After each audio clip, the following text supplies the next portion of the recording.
와 진짜 미친 거 아니야? 견적 컨셉이 192기가 메모리를 사용해서 좋은 성능이 나올 것이라고 해서 견적을 짜봤다고 해요. 다다익 램자 어디까지 내다보신 겁니까? 안녕하세요, 이스입니다. 자, CS2026에서 삼성전자의 새로운 노트북이 공개되었죠. 사실상 가장 많이 구입하는 울트라북 라인업에서 독주하고 있던 경쟁사를 삼성이 북3로 역전하면서 큰 성장세를 보였잖아요. 그러고 나서 5에서는 아주 큰 변화는 사실 없긴 했습니다. 하지만 이번 6에서는 나름 꽤 많이 변화될 정도로 큰 변화를 이루어내서 궁금해서 좀 써봤고, 그렇기 때문에 오늘은 새로운 인텔 코어 울트라 X7 358H가 탑재된 삼성 갤럭시 북6 프로 성능 및 사용기를 알려드리려고 합니다.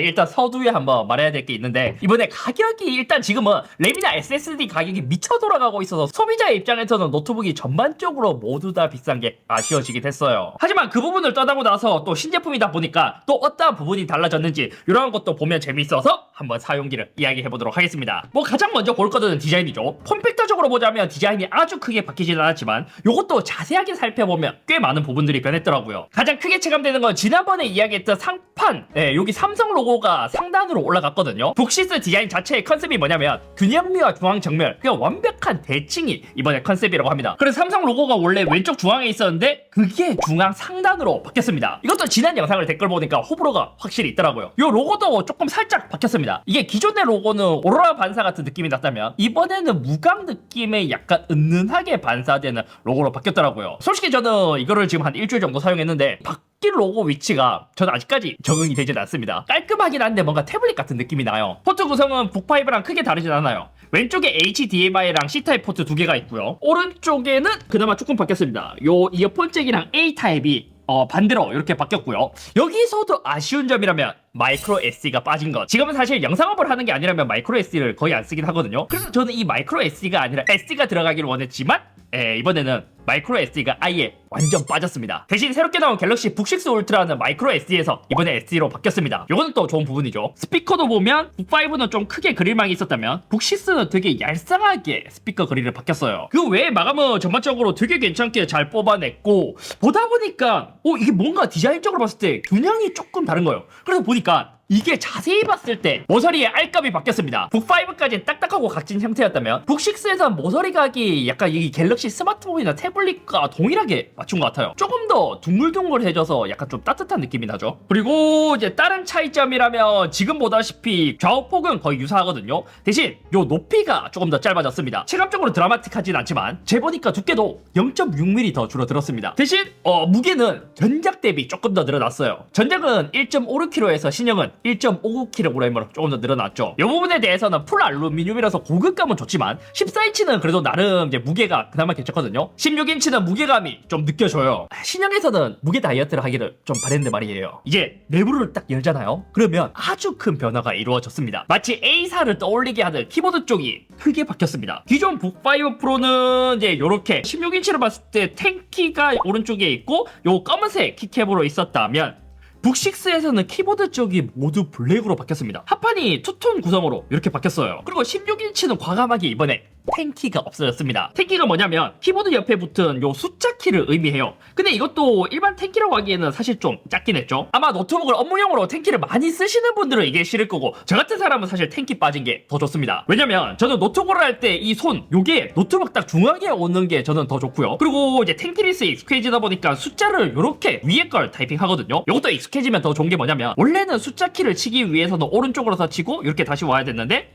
지금은 그냥 키보드를 치면서 바로 숫자 키를 칠 수 있어서 저는 개인적으로 누누이 말했지만 탱키가 없는 게 더 좋아요. 하지만 탱키를 업무용으로 많이 쓰시는 분들은 아쉬운 부분이고요. 그리고 아까 말했다시피 높이가 더 짧아졌다고 했는데 요 키보드의 구성이 바뀌면서 위쪽이 기존보다는 조금 더 짧아졌습니다. 키보드 쪽에 투톤으로 했던 거 전 디자인적으로도 좀 괜찮고, 특히 16인치는 이렇게 탱키를 없애면서 좌우 빈 공간을 스피커로 만들었습니다. 여기 보면 이제 타공된 그릴이 있고 여기 안에 스피커가 들어간 거예요. 그러니까 스피커가 기존에 하단 바닥에 있었지만 북6 프로로 오면서 우퍼는 그대로 바닥으로 가거든요. 근데 이 트윗함만 이쪽으로 빼면서 구성을 바꿨습니다. 그래서 이따가 스피커는 따로 이야기할 거지만 이게 상당히 실생활에서 많이 좋아졌어요. 그리고 또 특징이 뭐냐면 이게 자세히 보니까 키보드가 그냥 단순히 투톤으로만 바뀐 게 아니더라고요. 북5 같은 경우에는 약간 좀 유니바디처럼 일체형, 그러니까 하나의 판으로 되어 있었다면 북6에서는 이게 자세히 보면 두 개의 판으로 바뀌었습니다. 그래서 어떻게 보면 여기에 약간 좀 단차가 있기 때문에 먼지가 낄 걱정이 있긴 하거든요. 그래서 삼성이 이걸 투톤으로 디자인하면서 좀 덜 보이게 가리려고 한 것 같아요. 다음 큰 변화점은 요 중앙에 있는 터치패드입니다. 디자인적으로 봤을 때 전작과 무슨 차이냐 하실 수 있는데 여기서 큰 개선이 이루어졌습니다. 기존 윈도우 노트북들은 대부분 다이빙 보드 방식이라고 해서 누르면 물리적으로 클릭되는 방식을 사용했거든요. 근데 북6 프로는 이 방식이 아니라 터치패드 자체가 햅틱 피드백으로 반응하는 방식으로 바뀌었습니다. 이것도 약간 A사를 겨냥한 것 같긴 하거든요. 이게 햅틱 피드백으로 실제로 누르잖아요. 그러면 이게 실제로 눌리는 게 아니라 눌리는 느낌을 햅틱 반응으로, 그게 진동으로 구현을 한 거예요. 그래서 지금은 전원이 켜져 있는 상태에서는 그냥 진짜 실제로 누르는 것 같은 느낌이 나고 전원을 끄잖아요. 그리고 완전 딱딱한 유리로 변해요. 장점이라면 전작은 패드 상단부는 약간 안 눌리고 아래쪽부터 이렇게 더 눌리는 감이 많았거든요. 이 햅틱 피드백 방식은 어디 누르든 다 똑같이 작동합니다. 그 모든 면이 다 균일하게 클릭이 돼요. 햅틱 피드백의 느낌은 약간 이제 마우스를 그냥 일반적인 마우스를 클릭하는 수준이고요. 요것도 설정에 들어가면 터치패드 설정이 있습니다. 요 터치패드 설정에 들어가면 터치패드를 누를 때 클릭 느낌을, 클릭 강도도 여기서 설정을 할 수 있고요. 요 클릭 힘도, 압력도 바꿀 수 있습니다. 밝게 누르면 살짝만 눌려도 눌려요. 그래서 이건 아마 여성분들이 오히려 더 좋아하실 수도 있을걸요. 그리고 뭐 물리적으로 바뀐 점이라면 크기는 전작 대비 폭은 그대로인데 높이가 조금 더 작아졌습니다. 그리고 디스플레이 사이즈는 전작과 동일합니다. 바뀐 게 뭐냐면 디스플레이 유기 소재가 이번에 바뀌었더라고요. 그래서 테스트를 하면서 제가 집에서도 어두운 환경에서 써보니까 배터리가 걱정될 정도로 꽤 괜찮더라고요. 이것도 밝기, 스펙적인 기준으로는 HDR 기준으로 약 2배 정도 더 증가했습니다. 그래서 밖에서 햇빛이나 조명 아래에서 봐도 이제 비전 부스트가 있기 때문에 크게 이상 없이 볼 수 있었고요. 또 디스플레이 품질 자체가 색감이랑 명암비가 좀 더 진해졌어요. 하지만 제가 이제 이전에도 언급했다시피 조금 아쉬운 점이라면 이런 이제 화이트 배경을 볼 때는 OLED 특유의 살짝 형광색은 있습니다. AR 그 반사 방지 코팅은 여전히 기존처럼 들어가 있고요. 긁힘 방지도 기존 대비 4배 정도 더 증가했다고 합니다. 삼성이 잘한 게 이 디스플레이를 잘 만든 것 같아요. AM OLED도 들어갔죠. 밝기도 개선되었죠. 거기에 터치도 되는데 상판이 상당히 얇습니다. 메탈 소재까지 썼는데도요. 다만 터치를 좀 많이 쓰면 지문의 티가 좀 많이 난다. 대신 이것도 전작보다 괜찮았던 게 밝기가 물리적으로 더 증가했다 보니까 전작과 똑같은 지문이 묻더라도 약간 티가 덜 나긴 해요. 그리고 소프트웨어 같은 경우에는 이제 재밌는 것도 많이 들어갔습니다. 예를 들어서 AI 셀렉트의 새로운 기능이 들어갔거든요. 인터넷에 이미지 있잖아요. 그러면 이제 AI 셀렉트로 누르고 여기서 이렇게 이제 딱 선택을 합니다. 그러면 이게 기존에는 요거를 검색까지 했다면 이제는 묻기까지 따주는 기능이 추가됐더라고요. 뭐 번역도 당연히 가능합니다. 근데 요즘은 웹페이지에서 번역 자체가 잘 되잖아요. 써보니까 얘가 좋은 점이라면 이제 PDF나 이렇게 인터넷 웹페이지에서 번역이 되는 게 아닌 그런 상황에서 괜찮았습니다. 이제 뭐 폴드 설명 있잖아요. 요걸로 해서 이렇게 해서 여기서 번역을 누르면 화면에 있는 걸 모두 다 번역해준다. 이렇게 보면 될 것 같습니다. 나머지는 우리가 원료의 베타에서도 한번 소개해드린 적이 있는데 실제로 써보니까 스토리지 쉐어 기능이 생각보다 괜찮더라고요. 그게 뭐냐면 이렇게 내가 쓰고 있는 갤럭시에서 저장 공간 공유 스토리지 쉐어를 딱 켜잖아요. 그러면 이제 핸드폰에서 허용을 해주고 이렇게 이제 내 컴퓨터에서 여기 저장 공간 공유라고 있거든요. 요거를 누르면 핸드폰에 있는 파일을 무선으로 그냥 바로 보면서 이제 넣고 뺄 수 있습니다. 예를 들어 이미지 같은 거 있잖아요. 이미지에 들어가면 이제 여러 가지 사진이 있는데 그냥 저장 공간 공유로 이렇게 빼는 거, 넣는 것도 되고요. 이게 생각보다 되게 편하더라고요. 자, 그럼 항상 새로운 노트북이 등장할 시점에 중요한 것은 새로운 프로세서가 들어간다는 거. 이번 갤럭시 북6 프로에서도 인텔 코어 울트라 시리즈 3 코드명 펜서 레이크가 탑재되었습니다. 이렇게 새로운 CPU가 들어간 모습을 볼 수 있죠. 이 인텔 코어 울트라 X7 프로세서 358H 특징이 뭐냐면 인텔 18A 공정으로 들어갔다고 합니다. 그럼 이 펜서 레이크의 성능은 얼마나 증가했을까? 인텔에서 이야기하기로는 전작 대비 CPU는 1.6배, GPU는 1.7배, NPU는 최대 50탑스의 성능을 갖고 있다고 합니다. 작년부터 루머에서 들려오는 이야기로는 내장 그래픽이 성능이 상당히 좋아질 것이라는 이야기가 있었고 실제 펜서 레이크를 공개할 때도 그래픽 성능을 엄청 강조하면서 자랑하더라고요. 크게 이번 펜서 레이크의 내장 그래픽 코어는 10개와 12개 모델이 있습니다. 구분하는 방법도 쉽습니다. 인텔 코어 울트라 시리즈 3 모델명을 보잖아요. X가 붙은 것이 12코어가 들어간 그래픽 강화 모델입니다. 그래서 제가 이번에 테스트한 모델은 약간 좀 메인 모델이라고 할 수 있는 인텔 코어 울트라 X7 358H라는 모델이고 얘 같은 경우에는 CPU는 총 16개의 코어를 갖고 있는 녀석입니다. 그리고 GPU 같은 경우에도 제가 아까 말했다시피 X가 붙으면 그래픽 강화 모델이라고 했잖아요. 얘도 그냥 인텔 내장 그래픽이 아니라 인텔아크 B390 GPU가 들어갔어요. 얘도 인텔에서 주장하기로는 RTX 4050 정도의 성능을 보여준다고 해요. 매년 인텔 내장 그래픽 성능이 좋아져서 기대가 되었기 때문에 이번에도 테스트를 진행해봤습니다. 첫 번째는 CPU 벤치마크입니다. 비교 대상은 전작 인텔 코어 울트라 7 256V와 비교해봤어요. 시네벤치 R23입니다. 요거는 노트북의 전원 모드별로 성능이 어떻게 바뀌는지 궁금해서 고성능, 최적화, 저소음, 조용함 이 4가지 모드로 모두 다 테스트를 해봤거든요. 전체적으로 보면 싱글은 고성능 모드에서 6, 7% 정도 높아졌는데 멀티가 진짜 엄청 많이 높아졌습니다. 모드별로 거의 60%, 50%, 30%가량 더 높아진 모습을 볼 수 있었어요. 그리고 고성능 모드에서 전원 유무에 따른 성능 차이도 봤거든요. 싱글, 멀티 둘 다 1% 미만 차이라서 전원을 꼽지 않더라도 생각보다 성능이 잘 유지가 되었습니다. 그리고 이번에 막 출시한 시네벤치 2026 벤치도 한번 돌려봤습니다. 여기서 보면 R23과 마찬가지로 싱글은 약 6.4%로 무난하게 높아졌는데 멀티가 무려 81.5% 더 높게 나오면서 멀티 성능이 확실히 더 많이 좋아졌더라고요. 다음은 그래픽 벤치마크입니다. 이것도 엄청 많은 기대가 되어서 테스트를 해봤거든요. 우선 타임스파이부터 보면 약 74.7% 증가했고요. 타임스파이 익스트림으로 넘어가서 봐도 약 81.5% 더 높게 나왔습니다. 스틸 노마드 라이트에서는 약 112.5%, 스피드웨이에서는 100.4% 높았고 포트 로얄에서는 115.1% 더 높았습니다. 이야, 이 그래픽 테스트를 했을 때 솔직히 CPU를 테스트할 때보다 더 놀랐어요. 야, 이 정도면 거의 외장 그래픽급인데? 이게 내장 그래픽이라고 하기에는 성능이 이제 되게 많이 좋아졌더라고요. 그럼 여기까지 벤치마크 테스트이고 실제로 게임이나 작업 성능은 어떨까? 첫 번째는 리그 오브 레전드 풀옵션의 전체 화면으로 하고 플레이를 했을 때 평균 프레임은 약 246프레임으로 전작 대비 약 75% 증가했고요. 하위 1프레임은 약 63.2% 증가 133.8프레임이 나왔습니다. 이것도 전작과 비교하자면 엄청 많이 오른 수치예요.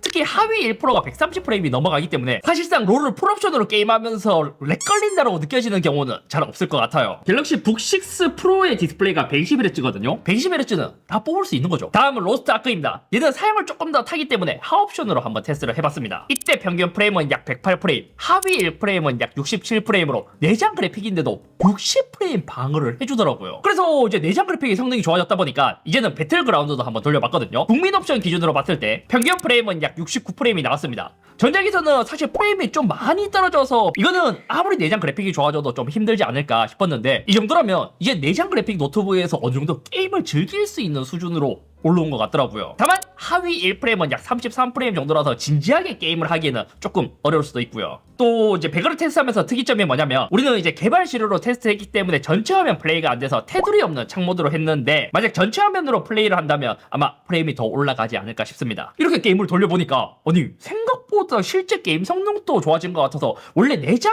그래픽 모델에서는 테스트는 거의 하지 않는 사이버펑크도 한번 테스트를 해봤거든요. 아무래도 얘는 트리플 A급 게임이다 보니까 그냥은 못 돌릴 것 같아서 인텔의 XeSS라고 하는 그 업스케일링 기술, 프레임 생성 기술도 켜고 나서 테스트를 해보니까 이때도 전작과 비교했을 때 프레임이 아주 많이 올라갔습니다. 심지어 높은 옵션에서 테스트한 걸 보잖아요. 그러면 평균 프레임이 60프레임 이상 나와주는 모습도 볼 수 있었죠. 최소 프레임도 약 55프레임 정도라서 60프레임 방어는 안 되긴 했지만 이 정도라면 나름 게임은 할만하겠는데 싶을 정도로 성능이 잘 나와줬어요. 다음은 작업 성능도 테스트를 해봤습니다. 핸드브레이크로 간단한 인코딩 테스트를 해봤거든요. 결과를 보면 약 18분짜리 영상을 인코딩 하는데 28분 43초가 걸리면서 전작 대비 약 35.6% 더 빨리 된 모습을 볼 수 있었습니다. 평균 처리 프레임도 보면 약 38.7프레임으로 전작 대비 55.5% 더 높아졌더라고요. 블렌더 테스트도 해봤습니다. BMW 테스트에서는 렌더 시간이 한 40에서 42% 정도 줄었고 클래스룸 테스트에서도 약 44%가량 줄어들면서 거의 한 2배 정도 렌더가 더 빨랐어요. 자, 이렇게 했을 때 성능 증가폭이 생각 이상으로 되게 많이 좋아졌죠? 그래서 보니까 이게 발열이랑 방열에도 좀 많은 신경을 썼더라고요. 특히 요 밑에 바닥에 있는 노트북 고무발 요거 있잖아요. 고무패드. 얘가 전작과 비교했을 때 더 두꺼워지고 디자인이 바뀌었더라고요. 아마 이가 이제 노트북을 바닥으로 뒀을 때 이 바닥과의 이격을 조금 더 키운 것 같은데 이것도 쿨링을 위해서 이렇게 조치를 한 거겠죠. 그리고 팬의 구성도 바뀌었습니다. 기존과 동일하게 듀얼팬 구조는 동일하지만 갤럭시북 프로 최초로 베이퍼 챔버가 적용되었다 하더라고요. 팬의 블레이드 개선도 많이 이루어졌고요. 이것도 이렇게 왜 쿨링에서 많은 신경을 썼냐 보니까 성능이 높아진 만큼 발열도 그만큼 많이 증가했거든요. 실제로 코스만 봐도 전작 대비 2배이다 보니까 이 발열을 해소하기 위해서 좀 많은 신경을 쓴 느낌이랄까요. 공식 기사 기준으로 한 35% 방열 성능이 더 좋아졌다 하고요. 그래서 3D 마크에 있는 타임스파이 스트레스 테스트 여기서 안정성을 봤거든요.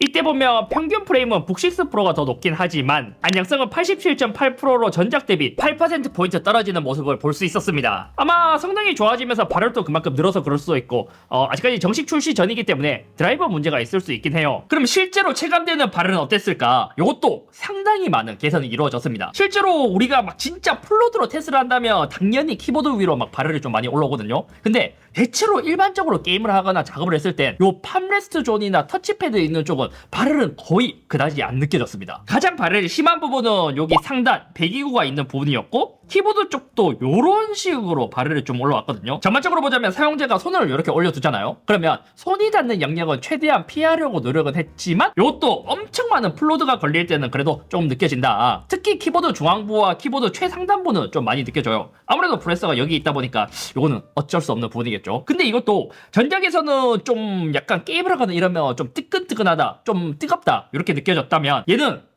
발열이 좀 느껴지긴 하지만 야, 이 정도면 상당히 많이 개선되었는데? 라고 느낄 정도로 좀 많은 개선이 이루어졌더라고요. 팬 소음도 한번 들어봤거든요. 전작은 팬이 빠르게 돌아갈 때 약간 고주파음? 휘파람 같은 소리가 조금 거슬리게 들렸는데 북6 프로는 그런 소리는 없어졌습니다.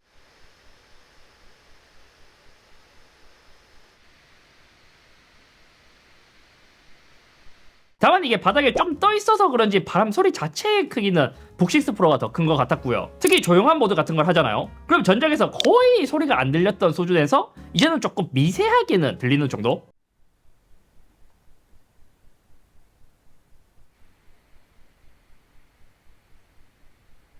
그리고 아무래도 그래픽 체급이 높아져서인지 게임이나 그래픽 연산을 할 때 확실히 팬 소음이 더 크게 들렸습니다.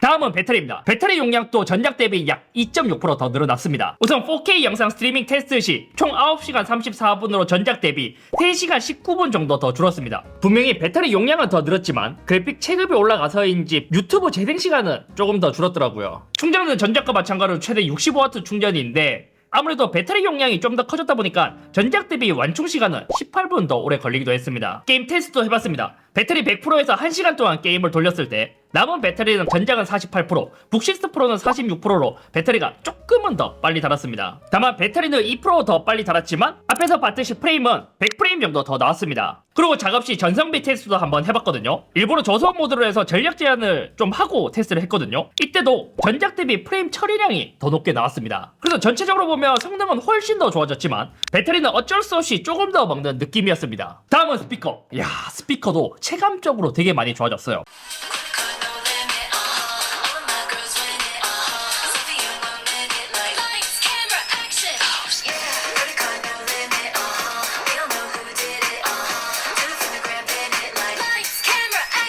우파 같은 경우에는 요 하단에 들어갔고요. 고역대를 표현하는 트위터는 키보드 옆쪽으로 이렇게 올라왔는데 이 소리가 나는 지향성 자체가 달라지다 보니까 소리 자체가 많이 풍성해진 느낌이랄까요? 전작은 저음부가 좀 드라이한 느낌이었다면 신작은 저음부가 더 풍성하게 들렸고 고음역대 부분도 굉장히 선명해지고 시원해진 느낌을 받았습니다. 아무래도 상단에 트위터가 올라와 있다 보니까 여기서 오는 차이, 그 체감적인 차이가 아주 커요. 그럼 단점은 없냐? 약간 높고 크랑크랑한 보컬 같은 경우에는 곡에 잘 안 붙고 날아다니는 경향이 있었고요. 보컬만 강조되는 느낌이라 따로 노는 느낌이 좀 명료하게 들리긴 했는데 요것을 제외한다면 전반적인 스피커의 경험은 상당히 좋았습니다. 진짜 이 트위터가 위쪽으로 올라온 게 이게 체감차가 진짜 장난 아니에요. 들어보면. 아쉬운 점이라면 14인치는 크기상 어쩔 수 없이 요게 더 작다 보니까 트위터가 위로 올라오지 못해서 요거는 좀 아쉽고 16인치는 전작과 비교했을 때 상당히 많이 좋아졌다. 그리고 구매할 때 가장 중요한 것은 또 가격이죠. 제가 듣기로는 14인치와 16인치 통틀어서 전반적인 가격, 정확한 가격은 모르겠지만 대략 한 60만원에서 80만원 정도 더 올라간다고 합니다. 이 정도면 미친 가격 인상 수준이 맞아요. 성능과 디스플레이, 터치패드, 스피커 등 많은 부분이 바뀐 것을 생각해도 전작 대비 가격이 너무 많이 올랐거든요. 사실 특수한 상황이긴 한 게 뭐냐면 지금 전 세계적으로 램이랑 SSD 가격이 거의 미쳐 돌아가고 있습니다. 예를 들어 지금 그냥 시중에서 볼 수 있는 가격을 딱 보잖아요. 그러면 2025년 2월 기준 65,000원이었던 램이 지금 구입한다면 40만 7,900원에 구입할 수 있습니다. 램 가격이 1년 사이에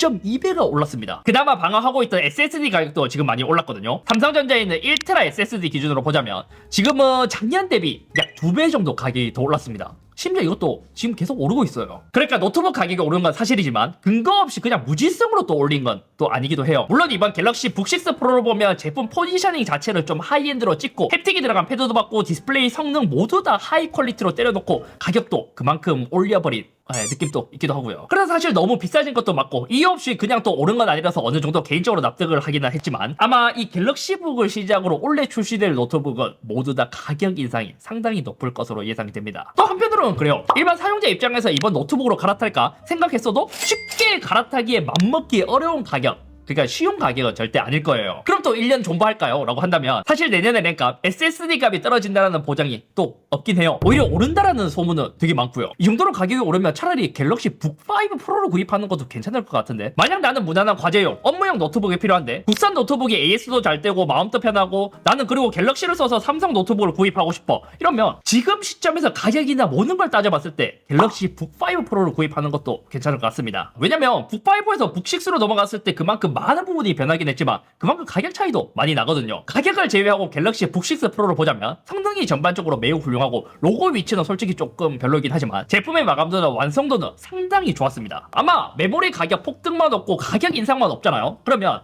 원래 무난히 1왕짜리에 갔을 정도로 굉장히 좋은 노트북이에요. 만약 이게 갤럭시 북5 프로 가격으로 출시를 했다? 와, 이거 시장에서 반응이 상당했을걸요. 자, 그래서 결론적으로 이야기하자면 갤럭시 북5 프로 가격을 작년 가격 기준으로 살 수 있다면 재고가 없어지기 전에 빨리 사는 것을 추천드립니다. 왜냐면 전작 루나레이크 같은 경우에는 메모리가 프로세서에 패키징 되어 있기도 하고 이거는 미리 발주한 물량이기 때문에 가격 상승분이 반영 안 되어 있기 때문이에요. 아마 작년 갤럭시 북5 프로의 루나레이크도 재고가 끝나잖아요. 그러면 그것도 그 가격에 살 수 없을걸요? 아무튼 오늘 여기까지며, 야, 이 SSD 그리고 램 가격이 오른 사태가 굉장히 아쉽긴 해요. 이것 때문에 올해 출시될 노트북이 전반적으로 가격이 다 높아질 예정이거든요.